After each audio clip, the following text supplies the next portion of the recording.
여기가 최전방이야. 공포죠. 국민을 향해서 네. 총을 쏘고 몽둥이를 휘둘렀다는. 알려지지 않는 전두환의 잘못들에 대해서 우리 스님들이 때렸다는. 9번 아이언 그 골프채를 들고 전부 스님들 다 때려잡고 비자금이 엄청나게 많았다 그래요. 잘 사는 것 같은데. 네네. 너무 원통해요. 너무 화가 나고.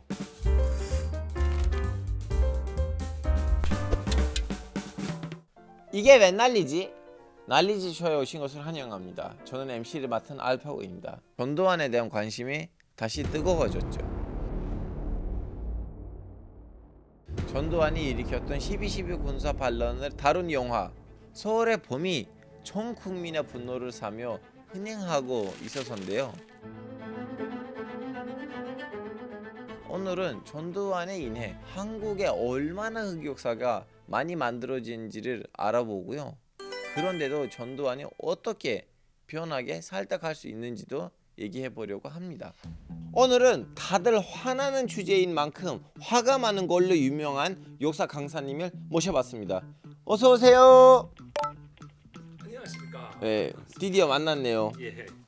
자, 먼저 간단히 자기소개 부탁드리겠습니다. 아 예. 저는 배기성이라고 하고요. 유튜브 역사 강사로 지금 일하고 있고 역사 독립군이라는 이름으로 되게 유명합니다. 그 제가 그 화를 잘 내고 네. 그 다음에 1880년부터 1979년까지 역사를 가지고 책을 쓰면서 네. 그 독립군의 시각에서 썼거든요. 네. 그래서 역사 독립군이라고 이름을 붙인 게 주요했다. 저는 그렇게 보고 있습니다. 저도 개인 유튜브 채널이 있지만 여기서 홍보하지는 않았습니다. 아 그렇습니까? 제가 알파고의 지식 램프 구독하세요라고 하지는 않습니다. 아 네. 그렇습니까? 예. 이제 아시다시피 요즘은 서울의 봄이라는 영화가 난리잖아요. 네 난리죠. 우리 방송 이름인데 이게 왜 난리지니까. 아, 난리지. 예, 예. 난리가 난 것을 우리가 가지고 얘기를 나누는 예. 방송인데 잘 알려지지 않는 전두환의 잘못들에 대해서 우리는 얘기를 기다하겠습니다. 이제 전두환은 육사 입학 성적도 그렇게 안 좋았고요. 네네. 그리고 졸업 성적도 안 좋았는데요. 예 그렇습니다. 어떻게 그 높은 자리까지 올라갈 수 있는지가 궁금하거든요. 학창 시절이 어떻는지. 예. 그 학창 시절에 대한 네. 이야기는 네. 1980년에 네. 문화방송 이진희 사장하고의 그 인터뷰를 합니다. 전두환이. 네. 거기에서 자기는 공부 못했다 그래요. 그런데 뭐냐면 축구부에서 주장을 맡았다고 얘기하거든요. 그게 축구부의 주장이 대통령하고 무슨 관계가 있느냐라고 하는 대받아치는 질문에서 11명의 선수들을 적재적소에 배치하는 능력을 내가 타고났다 이렇게 얘기합니다. 항상 그 11기 동기들을 4년 내내 잘 배치해 가지고 니는 이걸 잘하니까 니는 이걸 잘하니까 이런 식으로 각자 적재적소에 썼다 이렇게 얘기를 합니다.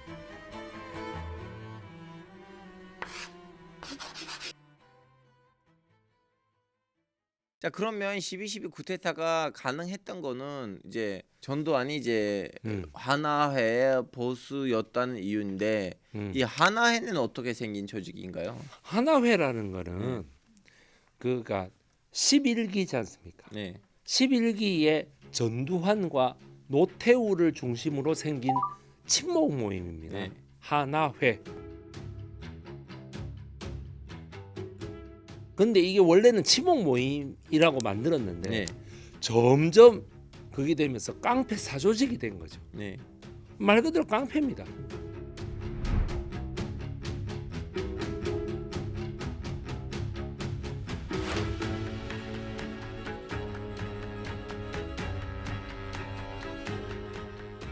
이거 왜 나쁜 것이냐라고 예. 의문 제기를 할 수도 있는데 이걸 예. 어떻게 반론을 바로 12.12 사태 같은 게 나기 때문입니다. 12.12 사태가 뭡니까? 군의 공식 라인의 명령을 거부하고 예. 자기 사조직으로 쿠데타를 일으킨 거 아닙니까? 예. 가령 구사단 그러면은 구사단장이 노태우죠. 그럼 구사단장에 상급자가 있을 거 아닙니까? 네. 그 명령에 안 따르고 전두환 보고 어떻게 할까 뭐 이러고 있는 거예요. 군인이라는 게 대통령의 명령 한마디, 국방부 장관의 명령 한마디 그 다음에 참모총장의 명령 한마디에 딱딱 움직여야지 말이 안 되는 거죠. 이거는 우리나라뿐만 아니라 세계적으로 봐도 이거는 말이 안 되는 얘기입니다. 그러면 이제 12.12 군사 반란 때는 이렇게 엄청난 권력을 어떤 과정을 통해서 갖게 됐는지. 육사 1기부터 10기까지는 네. 뭐 단기 사관이었어요. 네. 뭐 6개월 하고 되고 9개월 하고 되고 네. 뭐 이랬거든요. 2년 되고 예, 하고. 뭐 2년제 하고 막 이랬는데 그래서 전두환 항상 그 얘기를 했잖아요. 원래 예. 군인은 예. 11기부터다. 예, 그렇습니다. 그러니까 11기가 4년제 대학교거든요. 네.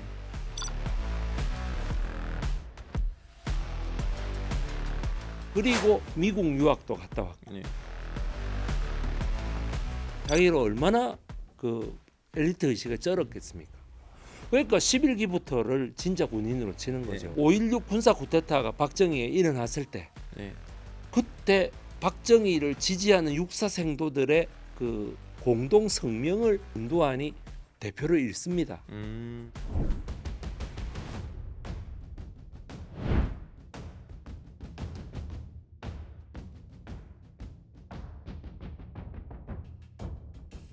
박정희가 보기 어땠겠어? 와, 딱 고름 똘똘하네.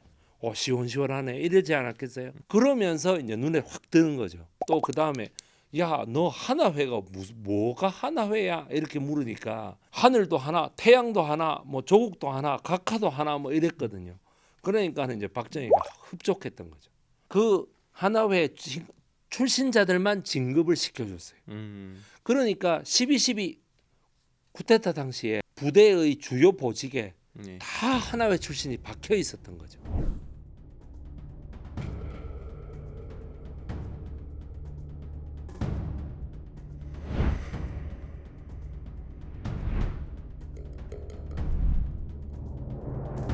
이렇게 되니까는 그 보안사령부라고 하는 중책을 맡게 됐겠죠.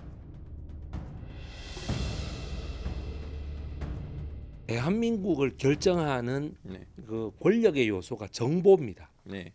정보 인포메이션이라고 하는 걸 누가 그 바로 장악하느냐 이거에 달려 있었거든요. 근데 그 정보를 한 군데 몰아주면 안 되기 때문에 박정희 대통령이 세 군데로 나눠 놨어요. 네. 대통령 경호실, 네. 그다음에 국군 보안사령부, 그다음에 저기 중앙정보부. 네. 제일 권력이 센 건 중앙정보부죠. 네. 그런데 10월 26일 날에 그 박정희 대통령이 서거했을 때 네. 어떤 일이 벌어졌습니까? 육군본부로 김재규 중앙정보부장이 가면서 거기서 체포됐죠. 네. 체포되고 대통령 비서실이라는 거는 완전히 이제 그 경호실을 비롯해서 다 체포되고 죽고 이러면서 다 사라졌고, 그러면 이제 남은 거는 보안사령부밖에 없었어요. 보안사령부가 모든 나머지 정보, 뭐 정확하게 군사 용어는 인텔리전스 이렇게 얘기하는데 인텔리전스를 싹 다 취합할 수 있었다는 얘기죠. 그러니까 최강의 권력을 가질 수 있었다라는 얘기가 되겠습니다. 박정희의 서거 이후에 바로 정승화 육군 참모총장이 계엄법에 따라 네. 의거해서 보안사령관인 전두환 소장이 네. 합동수사본부장을 맡게 됐다. 이렇게 발표를 합니다. 영화에서도 그래가지고 벌떡이 나거든. 사람들 다 앉아 있는데. 그러니까 그 자기가 합동수사본부장을 맡으면서 뭔가 박정희의 뒤를 이어야겠다라고 확실하게 결심한 것 같아요. 네. 인간이라는 동물은 아니다. 강력한 누군가가 자기를 리드해 주기를 바란다니까.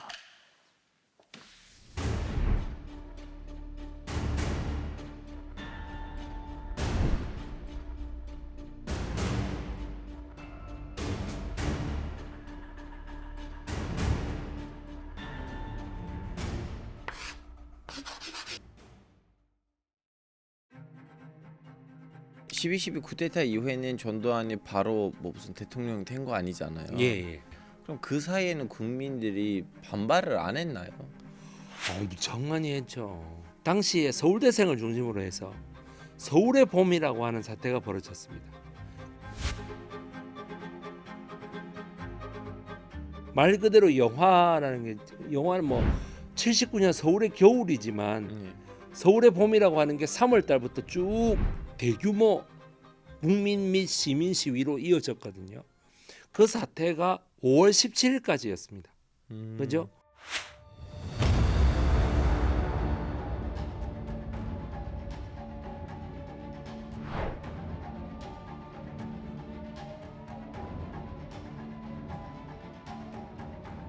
그런데 그때 서울대학교 총학생회장 심재철 씨가 그 서울역 회군, 그러니까 말 그대로 서울역에서 회군을 했다는 거죠.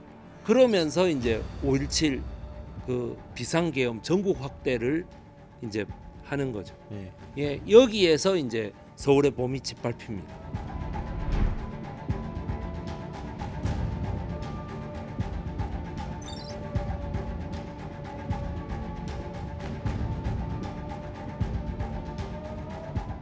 뭐냐면은 이제부터는 네. 군인들이 대통령이다라는 거예요. 군인이 대통령이다.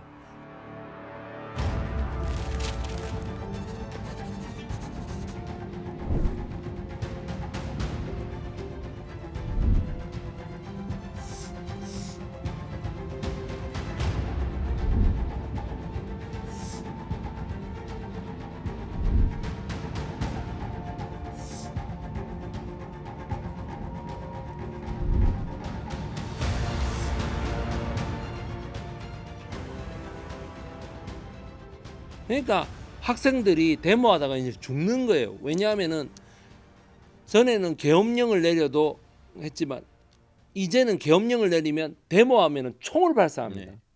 바로 그거를 이제 정당화 시켜 놓은 거고요. 그럼 정치인들은요? 정치인들도 모두 정치 활동 금지입니다. 국회 같은 경우에 정당 활동이 다 금지되지 않습니까? 그러니까 직선제 개헌안을 올렸는데 네. 그건 못합니다. 군부가 다 엎어버린 거죠. 네.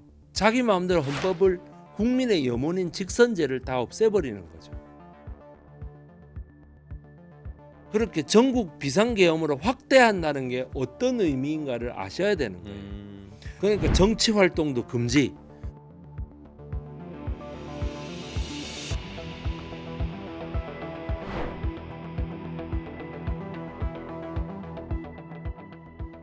학생들의 학생 운동도 금지.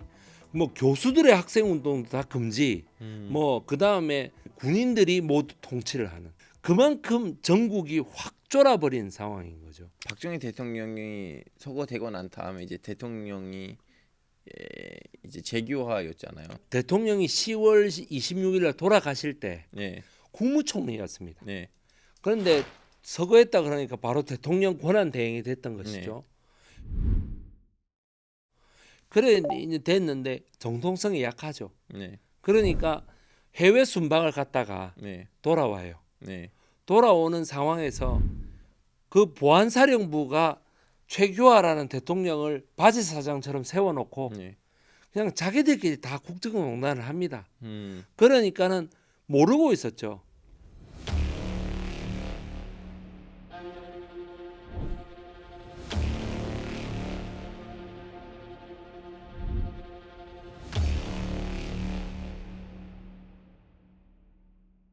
비상계엄 군사 확대가 되고 5월 18일 날 그게 5.18 광주민주화 항쟁이 일어나니까 무력으로 강력하게 진압한 이유가 대통령 직선제는 빨갱이들의 노름이다라고 하는 사상을 유언비어처럼 퍼뜨려요.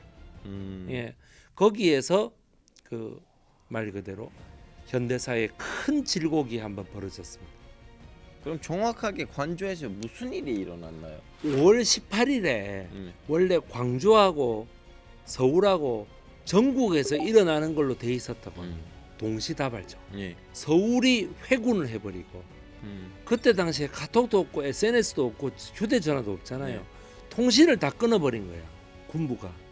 그러니까 광주가 약속대로 일어났는데 광주에도 이미 계엄군들이 다 내려와 있었던 겁니다.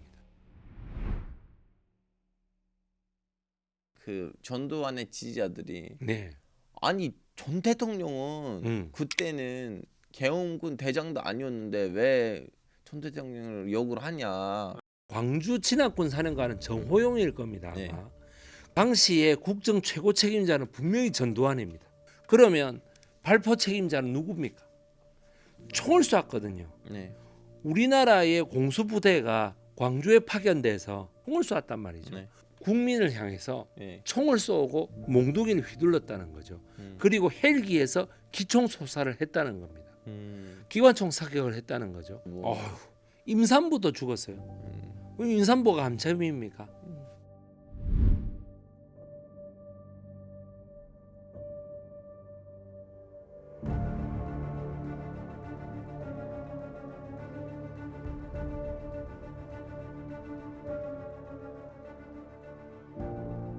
그거를 전두환이 끝까지 부인하고 갔습니다.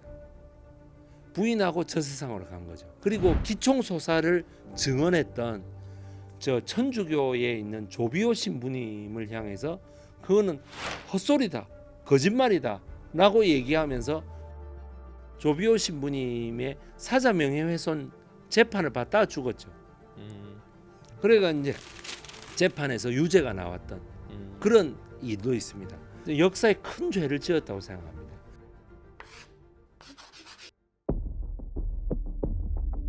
그런 일에도 불구하고 전두환이 어떻게 대통령 된 거예요? 전두환은 한국의 11대 12대 대통령입니다. 뭐 대통령자를 붙이기도 싫지만 하여튼 11대 12대 대통령인데 5월 18일 날 그게 5.18 광주민주화 항쟁이 일어나니까 그거를 최규하한테 전부 다 책임을 씌워버리는 거예요. 그래가지고 물러나게 해버립니다. 그 물러나게 하고 자기가 대통령이 되거든요. 첫 대통령 되는 날 전두환이 최규하 전임 대통령들이 와가지고 뭐 축하해 주지 않습니까? 최규하 대통령은 이래가지고 악수를 하는데 최규하 대통령의 부인이 홍기입니다. 홍기 여사님이 가만히 서 있어요. 악수를 이렇게 전두환하고 이순자가 이렇게 특히 이순자가 악수를 청할 때 이렇게 노려보죠.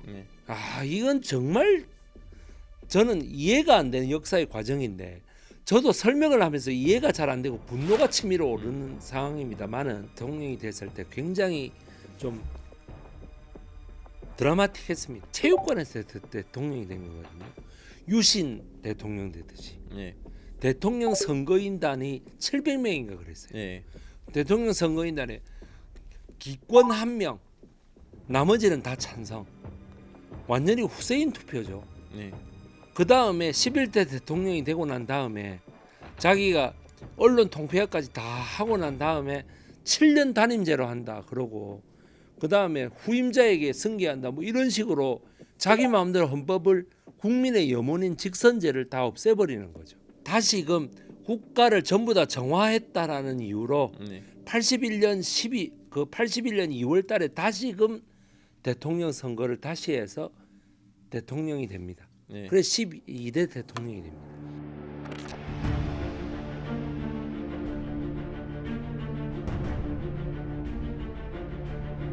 그러면 여기서 자연스럽게 이런 질문이 나와요. 미국이 이렇게 독재하게 된 나라랑 군사의 동맹을 맺을 수가 없었거든요. 네네. 미국이 이걸 왜 뭐 용납을 했나요? 미국이 참 그런 거 보면 자기네들은 철저한 민주주의 국가고 법치주의 국가, 자기는 군사 쿠데타라는 건 있을 수가 없죠. 박정희의 말도 그렇고 전두환의 초도 그렇고 카터 대통령, 레이건 대통령은 전부 다 전두환하고 박정희한테 다 반대했습니다. 이건 말이 안 된다, 돌려놔라 했습니다. 그런데 전두환으로서는 미국의 레이건의 승인을 못 받으면 자기가 정통성을 인정을 못 받는 거죠. 그러니까 어떻습니까? 박정희가 말년에 추진했던 핵개발 노선이라든지 자주개 국방의 노력이라든 걸 다 무위로 돌려버립니다. 전부 다 없애버리고 미국의 국방력 안으로 다 들어가게 만드는 거죠. 그렇게 군사권을 거의 다 내줌으로써 저 미국의 승인을 받게 됩니다. 근데 어떻게 보면 미국이랑 제일 잘 지냈던 시절이 그 시절 아닐까라는 생각도 아니 뭐 들어요. 간이고 슬기고 다 내줬으니까. 예. 전두환 이후로 한국 정치 체제가 어떻게 변했나요? 전두환 이후로는 한국의 정치 체제는 85년도에 2월 12일 날 총선이 벌어질 때까지는 네. 암흑이었습니다. 뭐 관제 야당이라고 해서 정말 야당인데 뭐 전두환 말을 잘 듣는 야당이 하나 출연합니다. 네. 민한당이라는 야당이 출연해서 저 여당인 민정당하고 민주정의당하고 그 두 당이 북치고 장구치고 다 해먹습니다. 김영삼이 무기한 단식 투쟁에 들어가고 또 김대중이 계속 미국에서 귀국을 못해요. 그 다음에 가택연금을 YS가 또 당하고요. 이런 식으로 야권 정치를 완전히 짓밟았는데 그때는 정말 암흑기였어요. 그래가지고 학생운동이 그때부터 활발하게 일어났던 것이죠. 우리는 전두환이라고 하면 제일 먼저 떠오르는 단어는 예. 이제 삼성교육대인데. 삼청교육대. 네. 예. 청와대가 있는 뒷골목이 삼청동이에요. 네. 그래서 삼청교육대입니다. 음. 거기에서 잔혹한 계획이 나왔다. 네. 그래서 삼청교육대라고 불렀습니다. 전국의 그 말 그대로 깡패, 그 다음에 뭐 그 불황자, 뭐 이런 사람들을 전부 다 모아다가 사회적 갱생 자원으로 교육시키는 거예요. 그 교육이 얼차려 있죠. 군대에서 막 통나무 이렇게 열지어갖고 들고 올리고 PT 체조하고 유격 훈련을 약 4개월 정도 시키는 거예요. 아니 군인들도 유격 훈련 한 1주 받으면 진짜 저 세상 가는 사람도 있어요. 아니 유격 훈련 1년을 8개월을 시키면 어떡합니까? 인권 탄압이라든지 이런 사건들이 많이 일어나게 되는 거예요.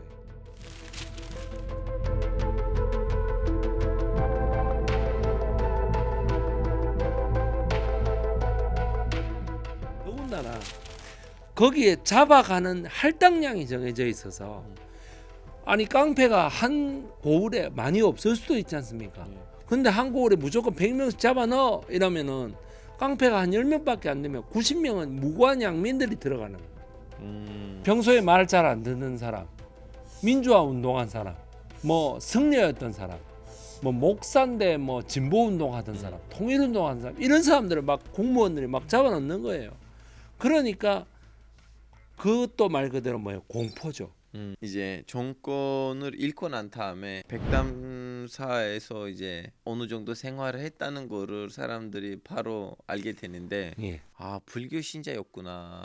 예, 그렇습니다. 근데 또 공부를 해보면 음. 스님들이 때렸다는 얘기가 나오는데 그 예, 얘기가 바로 그겁니다. 뽕인지 그 설명해 백담사로 들어갔을 때 예. 아니 저게 사람이라면 어떻게 백담사로 들어갈 수가 있나. 보안사령부의 군인들이 9번 아이언 그 골프채를 들고 들어갔습니다. 새벽 4시 5시에 들어가서 전부 스님들을 다 때려잡고 막 밖에 나와서 포승줄로 포박해가지고 꿇어앉히고 이랬어요. 그래가지고 보안사령부로 데려가서 45일간 고문하다 내보내고 이랬습니다. 그게 12.7 범난입니다. 전국의 스님들이 너무 많이 당했습니다. 그래서 되게 유명한 그 스님 있잖아요. 월주 스님 이런 분들이 있죠. 이런 분들이 엄청 두드려 맞고 그랬어요. 그 이유가 스님이 정치에 개입해라라고 전두환 사령부에서 얘기했을 거 아닙니까? 정권이 들어서는데 찬성하는 그 광고를 신문 광고를 내라라고 얘기를 했는데 그거에 응하지를 않습니다. 종교에게 왜 정치를 얘기하느냐 이렇게 얘기하거든. 그 다음에 뭐냐면 5.18 광주민주화항쟁 때 우리가 얘기하는 민주화 군대, 시민 군대를 불교계에서 다 나서서 도와줍니다. 그 피난처도 제공하고 응급처치도 해주고 그렇게 합니다. 아니 그거는 불교가 당연히 해야 되는 일입니다. 그리고 그 정권을 응원하는 그것도 당연히 교과서대로라면 안 해야 되는 것이죠. 그런데 그걸 안 하고 했다고 전두환이 보복을 한 겁니다. 전국의 스님들을 삼청교육대 보내고 스님들을 또 저 남양주에 가면 흥국사라는 절이 있는데 그 흥국사 절에서 삼청교육을 시키고 자체 삼청교육 그리고 월주 스님 같은 사람들을 잡아다가 마구 두드려 패고 12.7 범난을 조장했던 것이죠.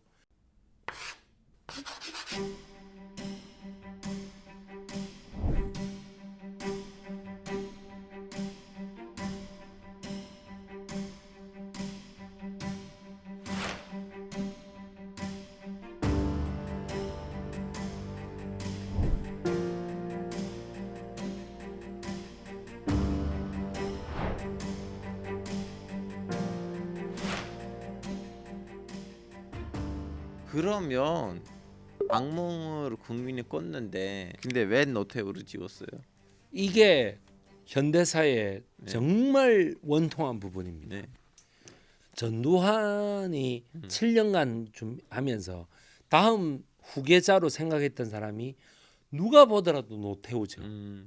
2인자로서 뭐 88 올림픽 조직위원회 위원장, 뭐 체육청소년부 장관, 뭐 체육부 장관, 뭐 이런 식으로 많이 시켰다는 거죠. 최대한 적을 안 만들고 네. 최대한 외교 이런 쪽으로 잘 할 수 있도록 후계자 수업을 확실하게 시켰다라는 거예요. 그러니까 많은 사람들의 인식 속에 전두환 다음은 노태우지라는 인식이 있었던 것 같아요. 네. 노태우의 이미지라고 하는 게 전두환의 이미지하고 좀 다른 게 노태우는 적을 안 만들었다 그랬죠. 네. 전두환의 이미지가 무서운 이미지, 네. 뭐 학살자의 이미지 이런 거였다면 노태우는 반대되는 이미지죠. 온화한 이미지. 자기 선거의 슬로건이 뭐였습니까? 저는 보통 사람입니다. 이거였습니다. 네. 6.29 선언으로 모든 민정은 이미 끝났습니다. 네. 저는 보통 사람입니다. 이러면서 보통 사람이라고 하는 걸 자꾸 강조했어요. 당시만 해도 우리나라의 좀 국민성 자체가 보통 사람에 대한 그런 저 사람이 뭔가 아래로 내려왔다. 네. 뭔가 겸손하다. 겸손하다. 네. 뭔가 서민적이다. 네. 그러니까 뭐 시골에 가서 국밥 먹는 이런 광고 같은 거 그런 것들이 이제 먹혔다는 거예요.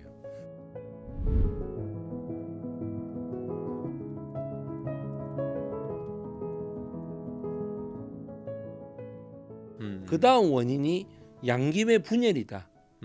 당시 야권 후보가 김영삼, 김대중으로 나뉘었다라고 하는 게 일단 원통한 일입니다. 네. 거기에다가 얼마나 불안했으면 네. 김종필이라는 사람까지 출마를 시켰습니다. 네.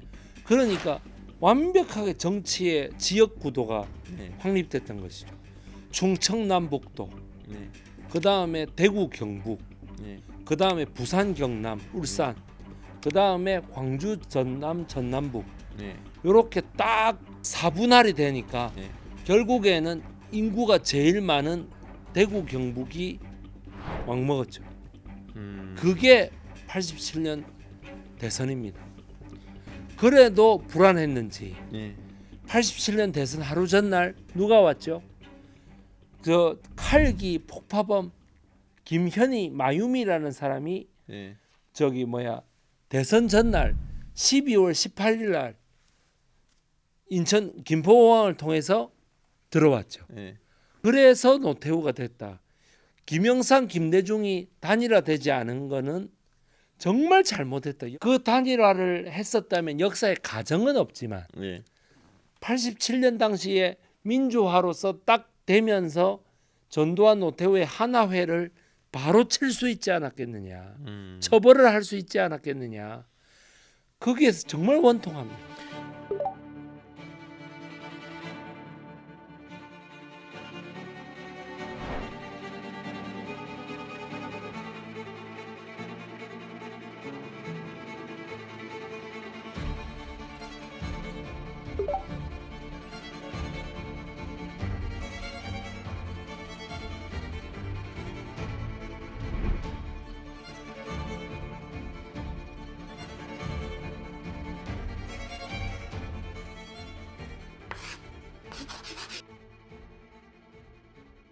이제 전두환이 2년 만에 나왔죠. 나오고 난 다음에 외부인 눈에 봤을 때는 좀 약간 잘 사는 것 같은데 네네. 얼마나 호롭게 사는지 좀 얘기해 주시면. 전두환하고 노태우 같은 경우에는 자기의 충목들이 많잖아요. 네. 충신들이 많거든. 네. 그 충신들이 정말 잘해줍니다. 네. 구테타 뭐 몇 주년이라고 네. 호화 호텔 잡아가지고 거기서 밥 먹고 그 다음에 골프를 그렇게 치는 거 아십니까?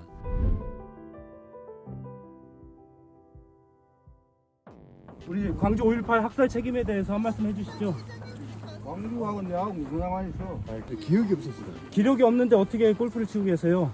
내가 이 사람 발포 명령 내릴 위치에도 있지 않는데 군에서 명령도 명령권 검사 명령을 해? 당시에 너 실권 군대 갔다 하셨잖아요. 왔냐? 네, 갔다 왜 왔어요. 갔다 갔냐? 저 예비 1,000억 원 넘는 추징금과 고액 세금 언제 납부하실 겁니까? 한 말씀 해주세요. 군대 갔다 못 들어.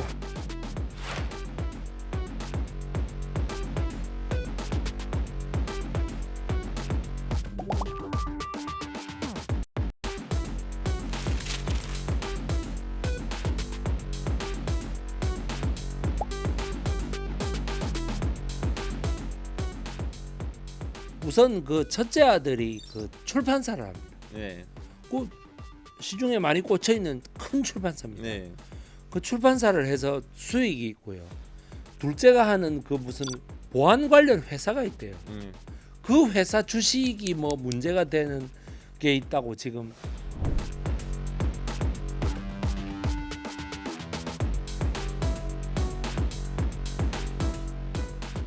현재 전지현 씨는 미국 시민권을 따르는 법적 절차를 밟고 있는 상태입니다. 한국에서 서류 조작을 해서 자신이 범죄자가 아니라고 서류 조작을 해서 지금 현재 미국에서 시민권을 받으려고, 그리고 법의 감시망에서 도망가기 위해서 현재 한국에서 미니스트리 사역 전도사라는 이런 사기 행각을 벌이면서 지내고 있습니다. 그 막내 아들이 하는 저 캘리포니아에 있는 나파밸리에 있는 와인 회사. 네.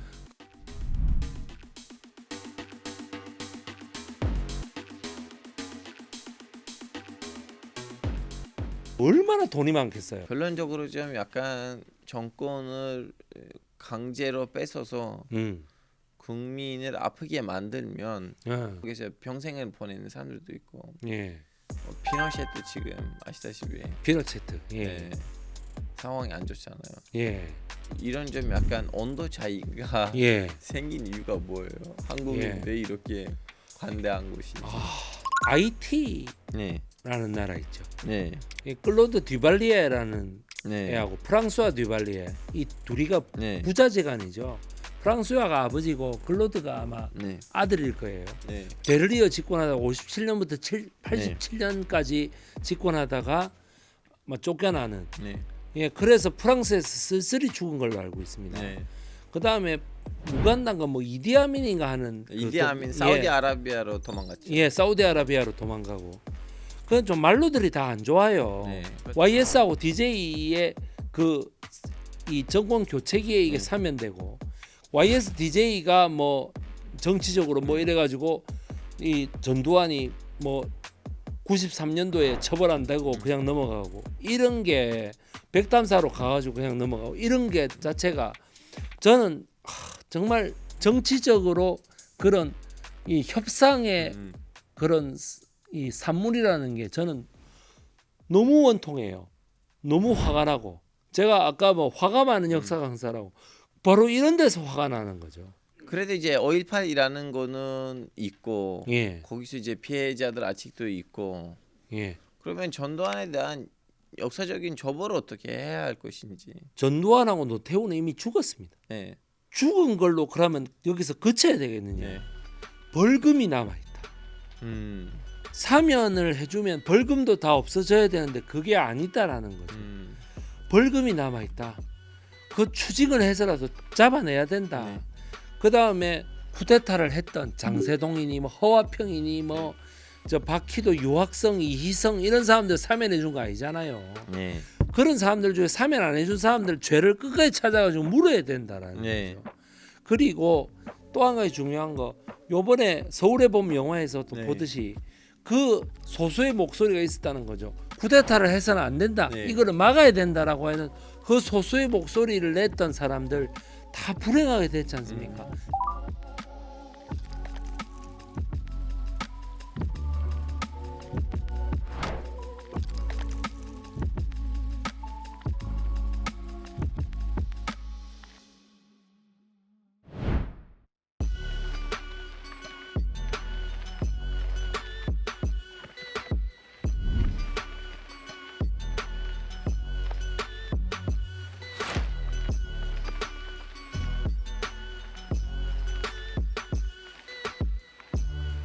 그 사람들의 명예회복을 해주고 그 사람들을 후손들에게 합당한 대우를 해줘야 된다는 거예요. 그런 역사적인 처벌이야말로 정말 제대로 된 역사 청산이다. 그러면 오늘은 이게 왜 난리지에서 전두환이 만든 근현대에서의 흑역사에 대해서 알아봤는데요. 역사는 반복된다고 하잖아요. 전두환 시대 같은 비극이 반복되지 않으려면 어떻게 해야 할지 오늘의 난리지를 한 줄로 부탁드리겠습니다. 요즘 MZ들이 이 서울의 봄 영화를 많이 봤다 그러더라고요. 참 반가운 소식이었습니다. 역사를 제대로 아시는 게 중요합니다. 영화를 보는 거에서 멈추지 말고 역사 공부를 제대로 해주시기 바랍니다. 자, 그러면 다음 시간에도 알찬 난리지를 가지고 돌아오겠습니다. 감사합니다.